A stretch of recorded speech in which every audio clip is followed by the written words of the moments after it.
The following program was produced by an independent community producer. The opinions expressed do not necessarily reflect those of the ECAT staff or board of directors. I'm looking for a job at honest pay. I'm looking for a job at honest pay. I'm looking for a job at honest pay, Lord, Lord. Good evening, and welcome to the April 2023 edition of For the Love of Words. I'm John Holgerson, and along with Priscilla Almquist Olson, we are your hosts for tonight's program. Tonight we have the poet Carla Schwartz and the musician Shane Fitzgerald. We begin our interview with Carla Schwartz. Carla Schwartz is a poet, filmmaker, photographer, and blogger. She lives half the year on an unbridged island in Lake Winnipesaukee and the other half in the Boston area. She's a long-distance swimmer, paddleboarder, cross-country skier, cyclist, hiker, and haphazard gardener. Carla has a PhD in electrical engineering from Princeton University. Her poems, which reflect life, love, family, death, the natural world, social issues, and the environment, have appeared in a number of prestigious literary journals, including the California Quarterly, Common Ground, the MacGuffin, the Naugatuck River, Patterson Literary Review, Silkworm, and Solstice. Her books include her most recent book, Signs of Marriage, which was published by Finishing Line Press last year. Also, Intimacy with the Wind, again published by Finishing Line Press in 2017. And her first book, Mother, One More Thing, published in 2014 by Turning Point Press. Her poem, Wormageddon, appears as a model poem in The Practicing Poet, Writing Beyond the Basics, edited by Diane Lockwood. Carla also has a YouTube channel, CB99 Videos, which has more than 2,400,000 views. Good evening, Carla, and welcome. Thank you, John. Nice to be here. I want to start first by simply asking you, how do we go from getting a PhD in electrical engineering to being a poet? Well, actually, I went the other way. Okay. Or I don't know, we all start everything at the beginning, I suppose. So I have been writing poems since I was 8 years old. But I didn't know I was going to be an electrical engineering PhD at that time. So my poems started, when I first started writing poems, they mostly rhymed. And I moved on from there. Okay. So who are among the poets who influenced you at the start and also later when you became more of a poet than an electrical engineer? Well, there's so many wonderful poets out there that I admire. But I did start reading and memorizing Dr. Seuss when I was a little kid, and certainly that was my influence on a lot of my poems that I wrote when I was young. Since then, you know, I like Sharon Olds a lot. I like Patricia Smith. Many poets out there. I can't, too many to name. Too many to name. Before we start talking about your most recent book, Signs of Marriage, I just want to touch on something that I think the audience heard me say and would be very curious to know. If you live half the year on an unbridged island in Lake Winnipesaukee, and you are a long-distance swimmer and a paddleboarder, which is your preferred way of getting from the mainland to your house on the island? I usually go by pedal kayak. Ah. I have actually swum from the marina to the island with accompaniment. But I would not swim by myself across those waters because there's a lot of boats. Okay, so you've completely demystified how you get to the unbridged island. But let's talk about the source of inspiration for your book, Signs of Marriage. So a lot of the poems in this book are about couples of various sorts, whether it be,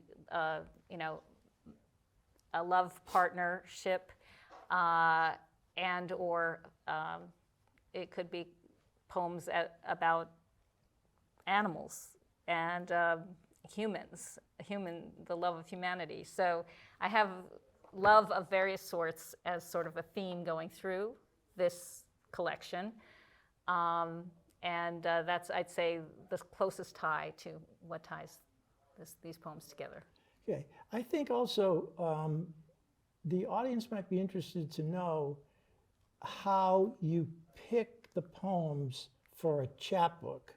This is a 34-page chapbook, and as opposed to a collection of poems, one might think that putting together a small number of poems compared to a collection might be easier. But actually, you and I both know that it's much harder. So how do you select these poems, given their general topic of relationships? How did you come to select these particular poems to appear together in this book?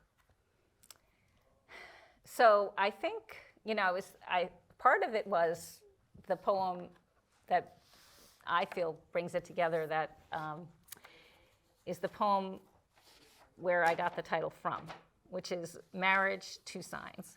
So I have this poem, Marriage, Two Signs, and I thought, okay, signs of marriage. And so I looked at my poems and I said, I have a number of poems that would fit under this theme, signs of marriage, whether it be marriage of two people or marriage of ducks or, so forth. So I just thought, okay, I'm going to pick the best poems that I have, and I went through and I edited this collection thoroughly. I'm sure. There is a connection, as I understand it, between Signs of Marriage, the theme, one of the themes in Signs of Marriage, and your second book, Intimacy with the Wind, which was also published by Finishing Line Press, but this is a 92-page volume. Yes. So this is a collection of poems. You're right. And it deals, Intimacy with the Wind, the title itself sort of gives you an idea of the relationship that's involved here, one with nature. So can you give the audience a little, I assume you're going to read some poems from this tonight. Yes. So can you give the audience a little preview of what the type of poem is that's in Intimacy with the Wind? So a number of the poems in Intimacy with the Wind were actually inspired by my partner and I living on a solar-powered houseboat on Lake Champlain as nomads in 2015. And so, and I was actually at that time, I was listening to the book, the biography of the Wright brothers. And it was David McCullough, I believe, yes, had written it. And so he was speaking of what Wilbur Wright, how his interpretation of flight was that you had to really understand the wind. And when we were in our little houseboat that had about equivalent of a 9-horsepower motor, where we could go 3 miles an hour, and the winds were 20 miles an hour, prevailing from the south, our life was governed by the wind. And that's where I got the title, and the wind shows up in several of the poems, and then I feel that it's also a metaphor for how relationships can be bound together. Certainly the word intimacy would Yes. indicate that, yes. Your first book, Mother One More Thing, again, is a collection of poems. Yes. Where does the title come from? So I wrote this book after my mom died. She died in 2007, and the idea, I felt, I'm always thinking about my mother. I don't think one ever stops thinking about one's mother, especially after they pass away, and so I felt like there was always something I wanted to say to her, one more thing. And that's where the title came from. That's where the title comes from. Yeah. And you'll be reading some poems from that book Just as a couple well. from there as well. Okay. So could you tell the audience where they might obtain copies of any of these 3 books? Where are Yes. they available? Yes. Well, I have a website, carlapoet.com, Carla with a C, carlapoet.com. If you go to the books tab on that website, you can find all the ways to order the book, either from Amazon or bookshop.org, or from me if you wanted a signed copy. That's the easiest way.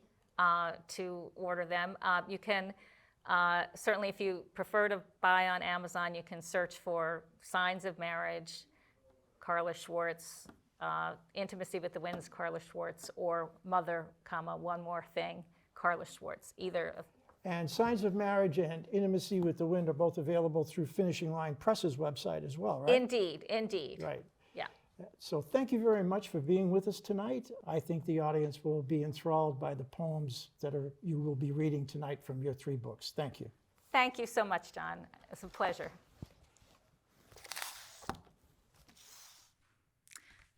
Hi, I'm going to read to you some poems from my newest book, Signs of Marriage, out from Finishing Line Press. And I'm going to read to you from some of my other books as well. The first poem I'm going to read to you from Signs of Marriage is called Stones. You began with just one rock, mid-puddle of the front yard. We named it Rock Hudson. But then came 2 more to bookend the mud, Rock Around the Clock and Elizabeth Taylor. I loved the line of them, the symmetry. I never questioned the origins. You'd just arrive there at our sunken front yard, one large rock in the wheelbarrow at a time, until this was no random arrangement. You said you had one rule of rock. The flat side always goes down, so that hump side up a rock might settle into its new home. Next, you made a line of rocks to guide the why of our 2 stone paths. A kind of smile, I said, a rock smile. And you smiled. And the next day and the next, 2 more rocks to make the eyes. A few weeks later, a nose appeared, a little bent, a little sad, but a nose. Then the effort changed. You graduated from pry bar and shovel to blocks, straps, and a come-along. Soon you urged 1,000-pound boulders to find their new sweet spot in our yard. Most flat side down, until I told you I liked the flat side. So we pried, blocked, and tipped together until one flat face shone back at us. One morning you brought me to the backyard and showed me the aisle you had created with the stones you'd moved. I said, well, if we ever get married, this will be our aisle. And you rolled your eyes, but later handed me something, palm-sized, with a plainer face, a glittery stone of mica and quartz. The next poem I'm going to read to you from this book actually gives the title of the book. The title of the book, remember, is Signs of Marriage, and this poem is called Marriage, 2 Signs. Driving south on Route 3, just over the Massachusetts line, I saw 2 signs, hand-painted in red. Drain the swamp, probe Obama. The first sign made me think of our front yard in flood this time of year, deep enough for the Mallard couple to dive happily, dive and dive, oblivious to my snapping photos and how, before seeing them there, dining together in marital bliss, I had contemplated ways I might try to drain our little swamped lawn, digging gullies, laying down stones or sand. But the mallards seemed to be doing a fine job, each day a little less water in the yard. I didn't want to drain the swamp anymore. Rather, I wondered how the ducks would fare when the yard dried up. The second sign reminded me of Becoming, Michelle's autobiography, how she laid out her love for all to read, poked, prodded, probed even, so that not only was Michelle likable, her sometimes self-centered, nerdish, cigarette-smoking husband was likable, no, lovable too. And as a reader, you entered their love. understood no one else would probe his almost hairless chest, kiss his lips, or gyrate hips on the dance floor. I did not want to probe Obama. That's Michelle's domain. And I thought, probe on, Michelle Obama. Probe on. This next poem I'm going to read to you is a little different flavor. And it's more about love of humanity. And it also has some origins in the marathon bombing that took place in Boston in 2013. And then don the goggles, gloves, fins. Like a mink on a rock, I slip off my board. I begin arm over arm on my back, towing the board behind me. The wind tickles the water's surface. In the cool air, I can't help wonder if there is snow on top of Mount Washington. Allen's admonishment gnaws at me. You can't write a poem that considers the humanity of a terrorist, a poem that prays for a sinner, like what Taha does in Revenge. I think about Tsarnaev as a teen, said to have been gregarious, funny. He probably watched cartoons as a boy. Then, as a young man, his brother whispered, "Bomb." In cartoons, an explosion singes a finger, a wall crumbles, but the hero walks away unscathed. To calm my stitch, I take deep breaths. I'm on a beautiful lake surrounded by mountains. I flip over and swim crawl. I want to better understand lapses in judgment, including my own. I think about what it means to be human. And this next poem I'm going to read to you, Your Table Saw. The first thing I notice is the blade, protruding like a shark fin, but with teeth and no tongue. My father had a table saw too. Seeing yours reminds me of my father's sharp tongue, which, when I was young, cut like a saw through the air with each of my missteps. Like when I didn't add the garlic to the meat sauce that first time, didn't simmer the sauce with a low enough flame. Once, when I was a teen, my father grabbed my wrists and blocked my way with his force. My father discouraged me from studying mathematics after college, told me I wasn't smart enough. Now, at 91, too tired to shout, my father sits to go upstairs. He switches on the motor and rides his stair lift up and down. Outside with your table saw, working on my cubbies, you measure and cut the boards, then biscuit them and glue. All right, I'm going to switch to read from Intimacy with the Wind, my second book.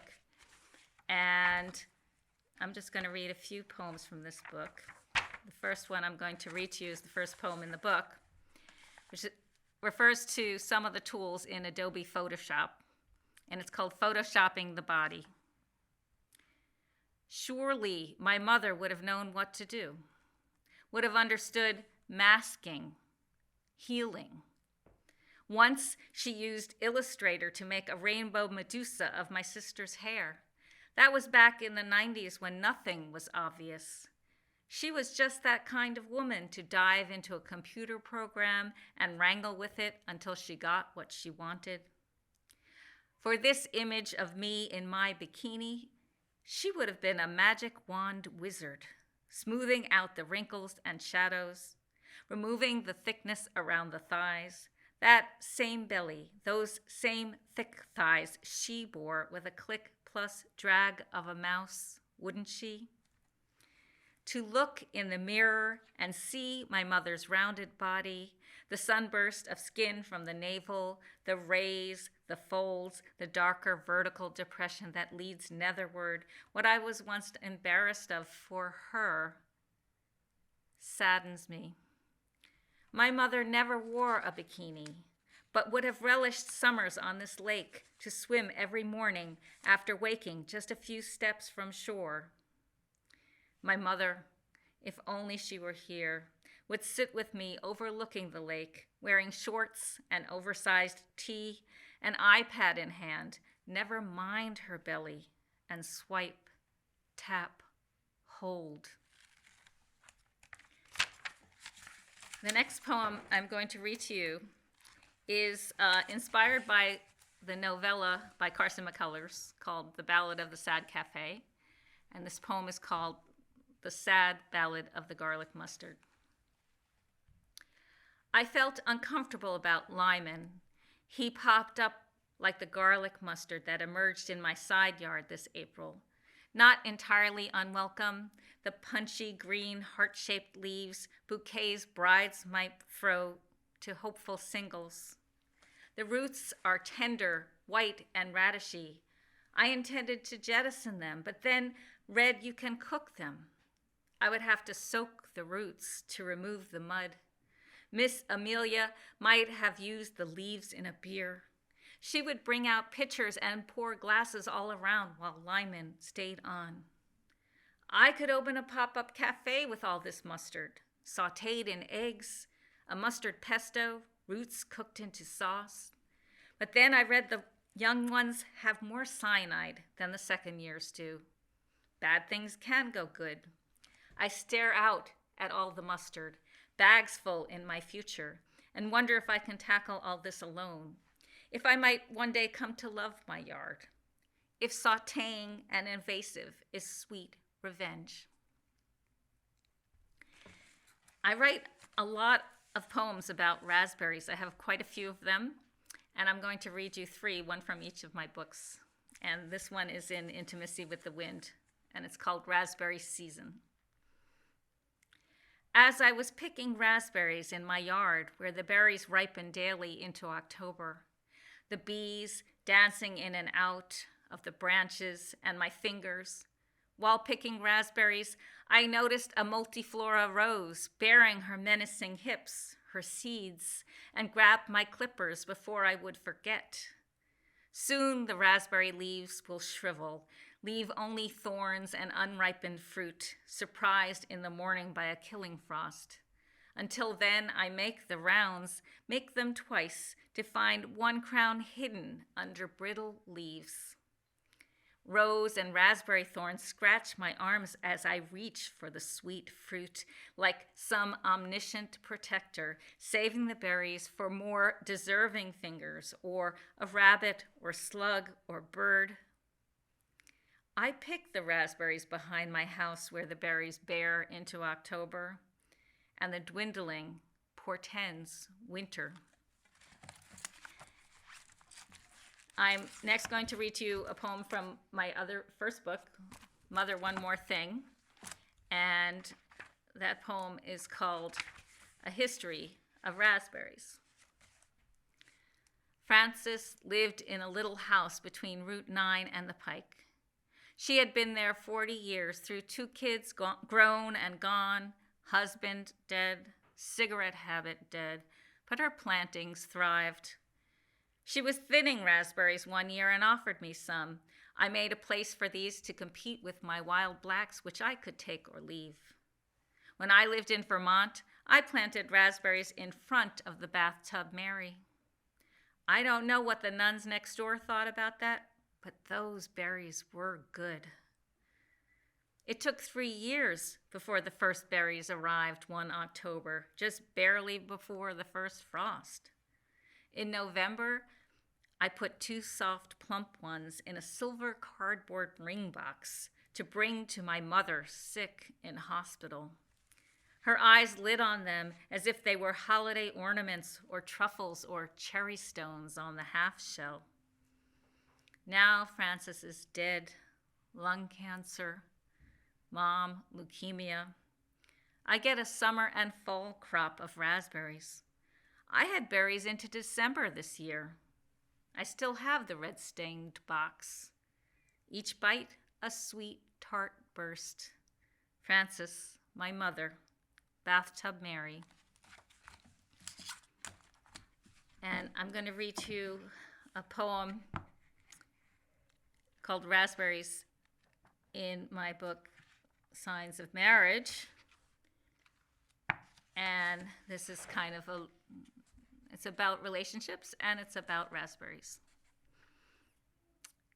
As a man and woman meet in the afternoon, safely distanced across the raspberry patch, they pick and taste, melt berry to tongue, lean in and stretch to reach a laden branch some distance into the heart of the stand. As they pick, they move round and round the berries, a berry dance. You know how it is with raspberries. You must circle more than once to find what you've missed the first go round.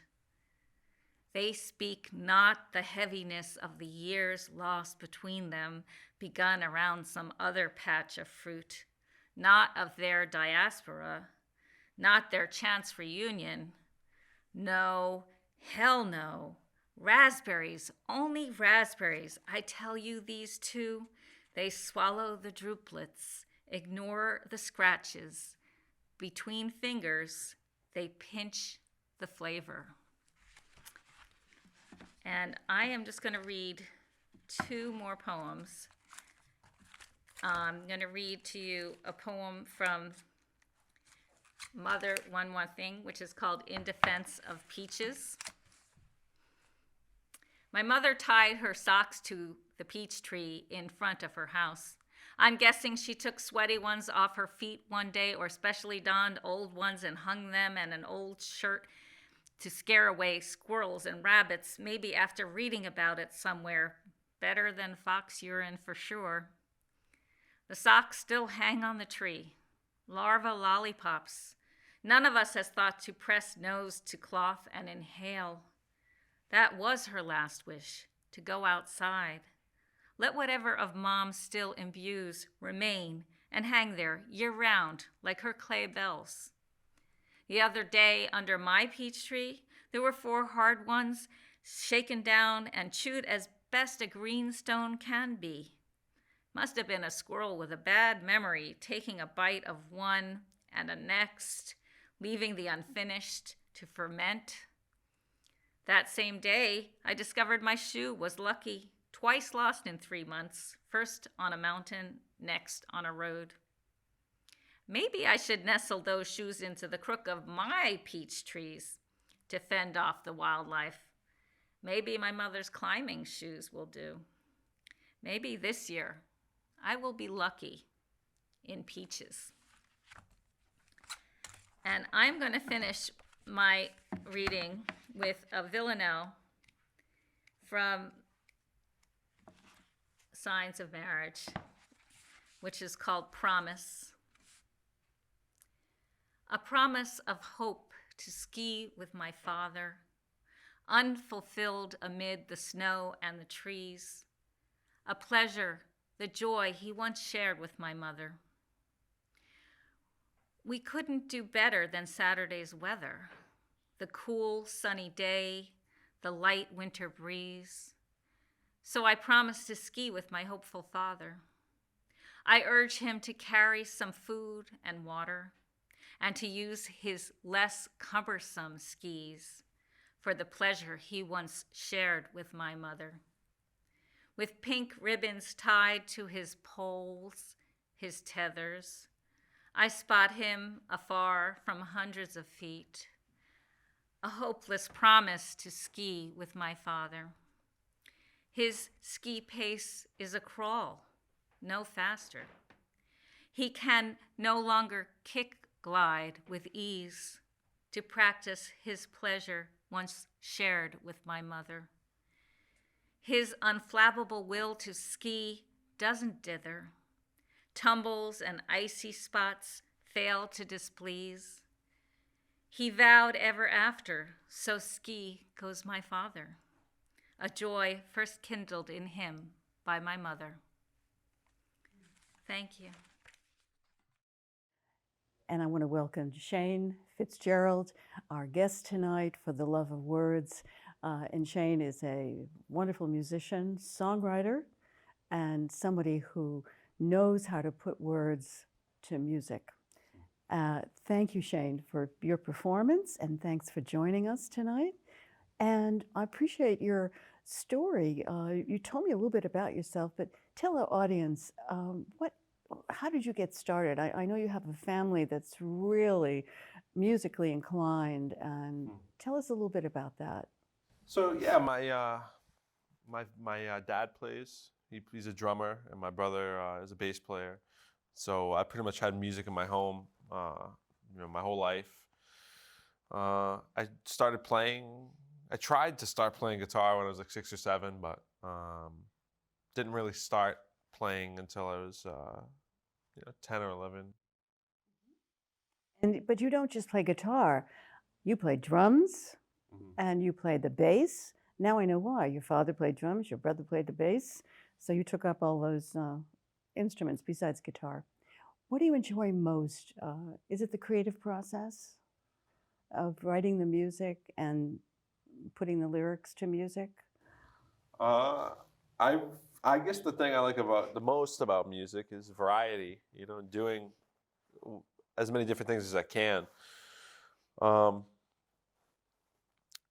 Yeah, I mean, I like playing cover music, original music, songwriting, obviously.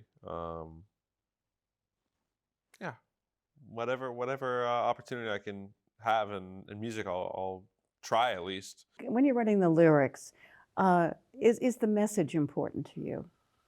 Well, yeah. The message is important sometimes. Sometimes, just writing a song, and if it has feeling to it, then that's all that really matters. You don't always have to say something with what you're doing. Now, you took private lessons from a drum teacher, from a guitar teacher, a bass teacher, private lessons, and now you're doing that. Is that correct? And where are you giving lessons? Where can people contact you? So currently I'm teaching private lessons at Steeple Street Music in Mashpee. Can you say that again? Steeple Street Music in Steeple Mashpee. Street Music. Yeah. In Mashpee. Yep. It's owned by Catherine and Demetrius Becrellis, husband and wife, and I've been with them almost a year. I think it was around last April when I started. But I've taught for a few years. This is kind of a new job of mine, and I really enjoy teaching over there. It's a pleasure. They're great. They're great people. They really do a good job at hooking me up with the right students, and yeah, I mean the whole package. They've got it. Mm-hmm. So you enjoy teaching and providing students with the magic of music and lyrics and words. It transformed your life, didn't it? It transformed my life. I guess more so, it kind of took over my life. That's what I like to do, and I've really just been trying to figure out a way to make money off of it financially and support myself with it. The past year I kind of signed on to doing that. And you'd have a lot of gigs, don't you? Yeah, I've been playing up pretty frequently. And not just alone. You have friends that you pair up with. Sometimes you're 2, sometimes you're 3, sometimes you're 4, sometimes you're 5 in a group, right? Yeah, so I do a lot of what they call pickup gigs, where there's this rotating cast of musicians, and for whatever gig, whatever the gig calls for, the band leader will hire whoever. Sometimes I'm the band leader. I've been playing a lot with Neil McCarthy, who's a musician in the New Bedford area. Atticus Allen, he's in the Bristol, Rhode Island area, and. So your region is pretty wide, isn't it? Yeah, unfortunately for the gas tank, it is. But like any creative industry, and music is an industry, isn't it? Mm-hmm. And a business, it's your contacts and relationships that really promote your success. Isn't that right? Yeah. That's true. I think there's an element of schmoozing involved, or at least being able to talk to people. I really just try to, let what I do show for itself. That's kind of my biggest thing. I don't really want there to be any sort of gimmick around what I do. So tell me, what inspires you? I guess passion and energy. I guess whenever that's going around in a creative environment, I feel like that's really, what turns me on with it and gets me excited to create or. So tell me, what is your vision for the future? What do you see if you had what is that magic ball that we look into? What do we call that? Crystal ball. Thank you. Crystal ball. What does that crystal ball tell you? What would you like it to tell you? Maybe that I've kept doing this. Maybe I find some success in some way, at least enough to continue on playing and getting the opportunity to do that. Mm-hmm. Well, isn't it true that if you love what you do, it's never a job? Yeah, and I wouldn't consider it much of a job. I mean, I worked in restaurants for a few years before I, kind of moved on fully to doing this. So I definitely say that this excites me more. There's a lot less monotony. It's a challenge. Because when you're playing out, when you're performing for people, it's not necessarily just about, being a good musician. Uh-huh. You have to have the whole package. You have to have a good sound system. You have to, look presentable and have a presentable band. Mm-hmm. Well, it sounds like you've managed to put all that together. And Tried to. Now you're doing, you told me about an ensemble that you're, tell me a little bit about that. So on Monday actually was the first group ensemble that I hosted at Steeple Street Music, and they do that. They've done that for other teachers as well. Basically like a band made out of students who are there, and it's cool. Basically, I just provide material and repertoire for them to learn, and.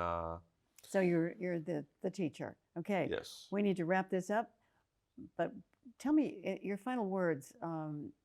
When you're writing the words, the lyrics to your music, is that difficult, or does that come easy? Does the music dictate to you what the words should be? How does that work? Sometimes it does. Sometimes I try to just hum a melody to myself, and the melody will dictate whatever else. Sometimes I have an idea in my head about what I want to talk about, and that leads it. But it's always different, Mm-hmm. Okay, well, you're different, and your music is different, and that should attract a lot of people. You have a lot of passion when you sing, and your choice of words and certainly do fit your music. And the combination is really exciting. Thank you so much for joining us today for the love of words and for the love of music. Shane Fitzgerald. Thank you. All the best. Continued success. Thank you for joining us tonight. Hey guys, my name is Shane Fitzgerald, and I'm here today to perform some of my original songs for you guys. So I hope you enjoy.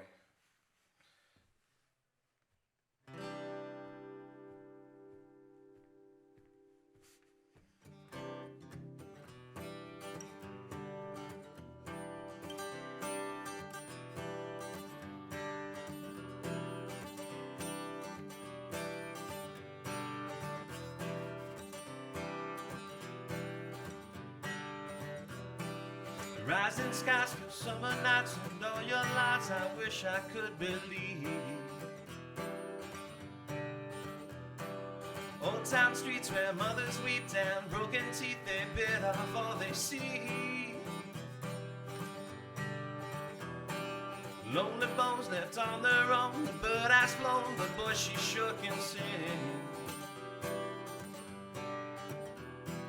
Lost in thought, the thought is lost, and love that's bought ain't ever worth the cost.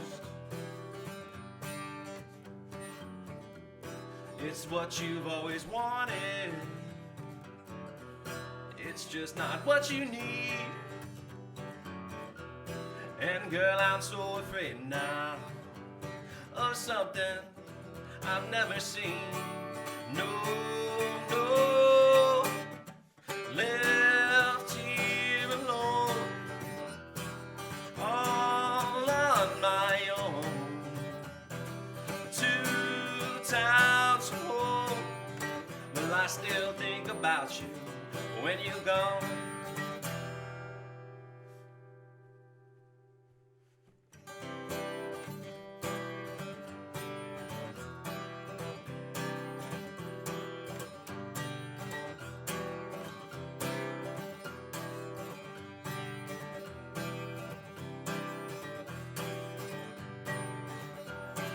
Lost in flight, the darkness lights, a fever bright, a question all I see. Wandering like Cain upon a slave to which the dreams that are now gone. Burn the bridge where lovers meet, discreetly asking questions in their sorrow.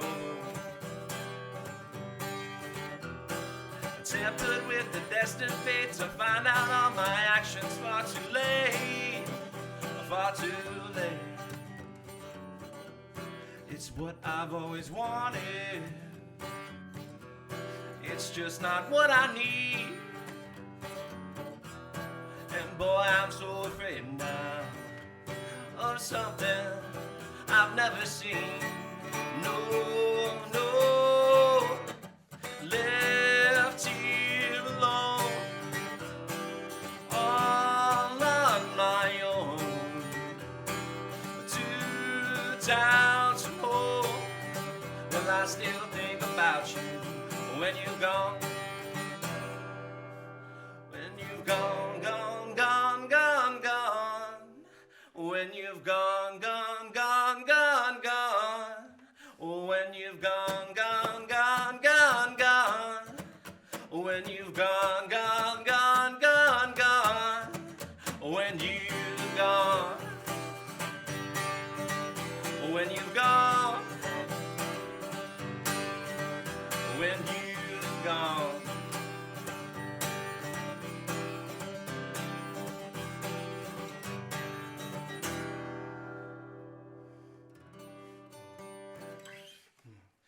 That song was entitled "When You've Gone."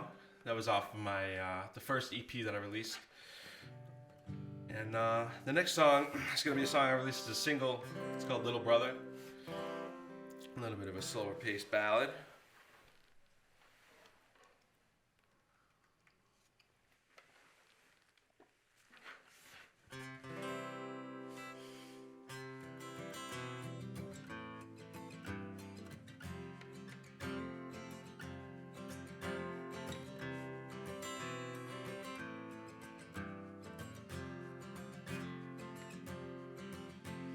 A little brother now, he's gotten older.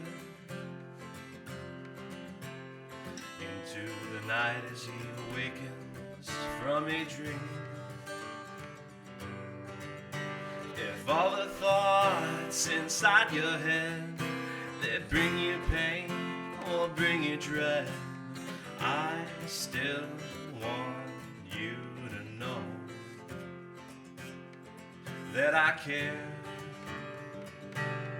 Oh no,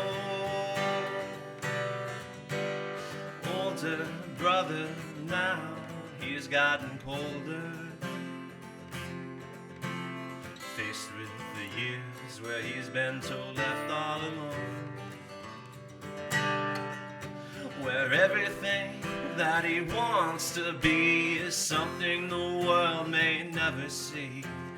He still has to learn how to love, how to love.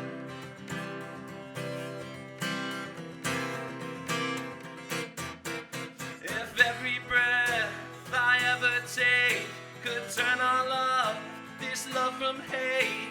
never let myself decease, and I'd sacrifice all of my beliefs, and I'd run.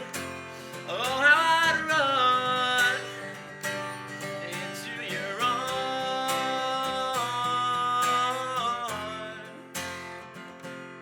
into your arms.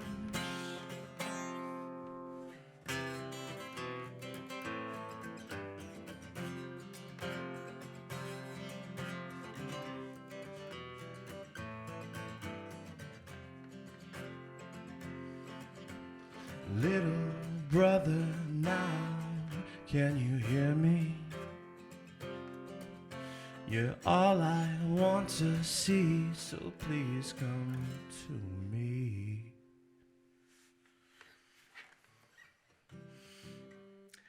So the next song I'm going to do is a newer one that I've written that have not released yet.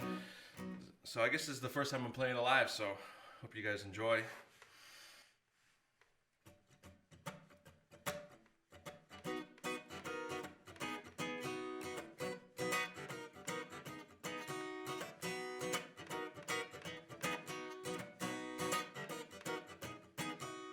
Gave all your conviction to a lonely boy like me, with nothing more to offer than the place that we could be.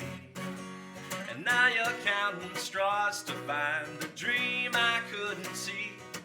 So ask me for an answer when you don't think I believe.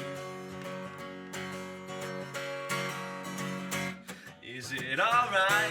Oh, all I wanna tell you, it's so strange. With nothing to believe in, but you say I haven't got a clue. But I just don't wanna spend the night with you.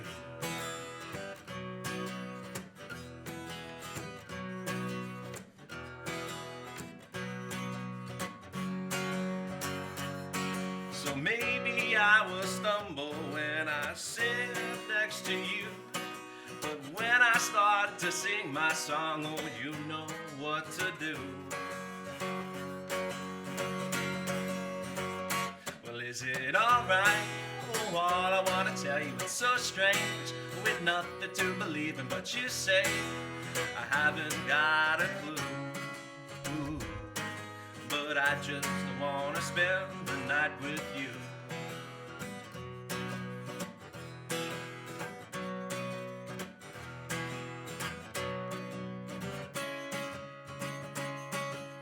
No, I know now is what I want to say. So please, can you hear me? And set those fears away. Well, is it alright? Oh, all I want to tell you, it's so strange. With nothing to believe in, but you say I haven't got a clue. Ooh, but I just don't want to spend the night with you.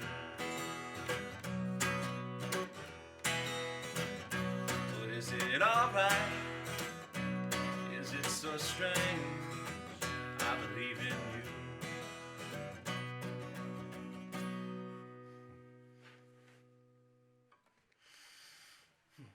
Got another one, a new song for you guys.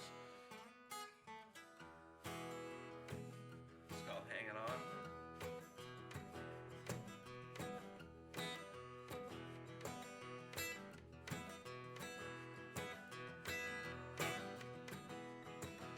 The man stuck in the mirror, he is writing on your walls. Another little quicker prediction gave you nowhere left to fall. Dust again. Do you feel alright on your own? I said the neighbor's lonely daughter as she quickly writes reviews. Her brother buries Bible in the back with the old news. Do you feel alright? Do you feel alright on your own? Or are you so ashamed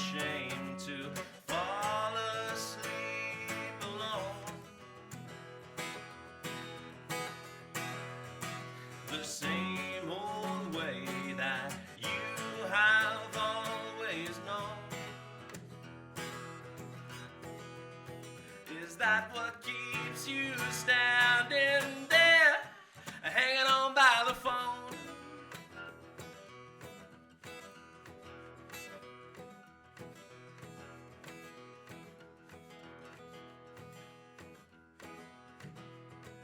The old folks have forgotten all the lies that I have told. I sold my whole life story so I could die when I get old. Is it just a game? The only game we have known. I told you all I want to now, there's not much left to say. I'll ride your coattails down and then I'll hide myself away. Is it just a game? The only game we have known. Or are you so ashamed to fall asleep alone? The same old way that you have always known. Is that what keeps you standing there, hanging on by the phone?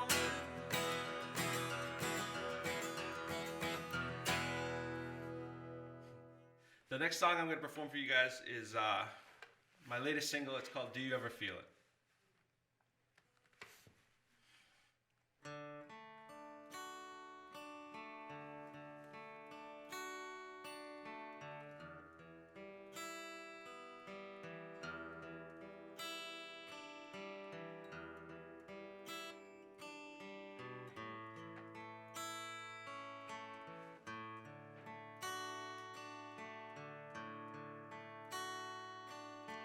Hey, oh, do you ever feel it when they pull the curtains out and cue for your song?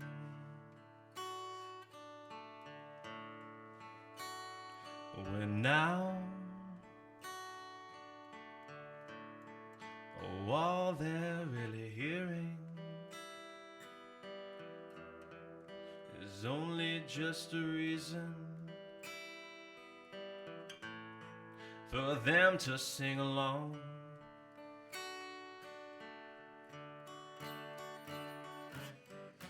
It's just a game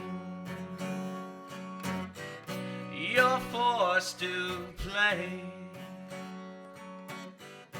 What is there now left to say? But hey, oh, do you ever feel it when everyone around you is headed on home?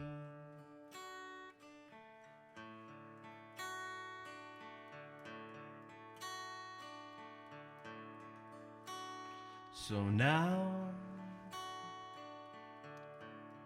they're calling off the tempo, but you have yet to mention the feelings all wrong. 'Cause all you've ever dreamed of is only just a little place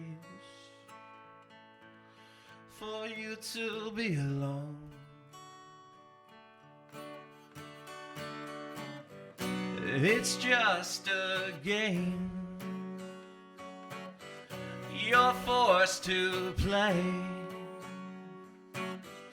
What is there now left to say? But hey, oh, do you ever feel it when they pull the curtains out and cue for your song? when everyone around you is headed on home. And everyone around you is headed on home.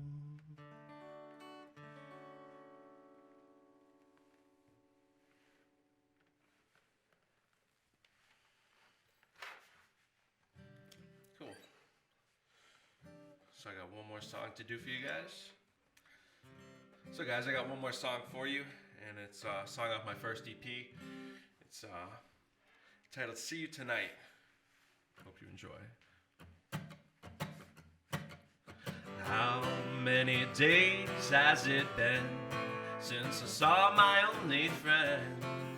And though I act so far, I just wanna be in your arms. So how many ways can it end if I push you so far away? Tell me what to say. Oh, do you ever feel like you could fall apart and break down on the floor? And if it looks like I am crying, 'cause I can't make it right. Oh, I just wanna see you tonight. Oh, I just wanna see you tonight.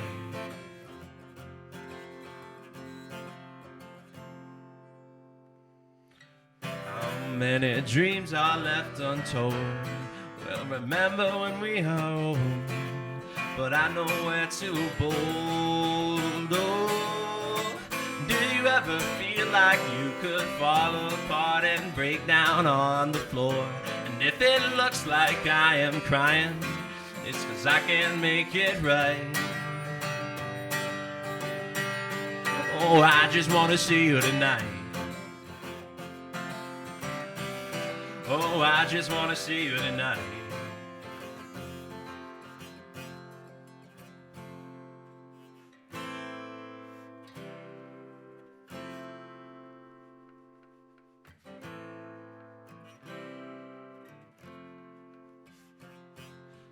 Love is just a lie, oh, love is just a lie, oh, all they wanna tell you is love is just a lie. Love is just a lie, oh, love is just a lie, oh, lie. But love is not a lie, love is not a lie, oh, all I wanna tell you is love is not a lie. Love is not a lie, oh, love is not a lie, oh, oh. Oh, I just wanna see you tonight.